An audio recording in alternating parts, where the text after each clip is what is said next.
after you get the jelly roll strip sewn to the background strip, you press it. So you'll just press that seam towards the dark or towards the background. It doesn't matter. Pick one. I typically choose the darker fabric.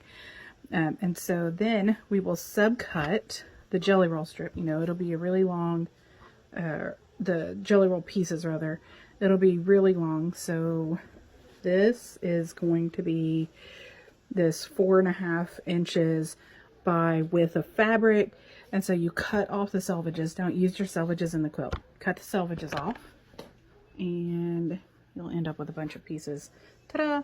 Cut the selvages off and then subcut the jelly roll strips that are sewn together into 5-inch pieces.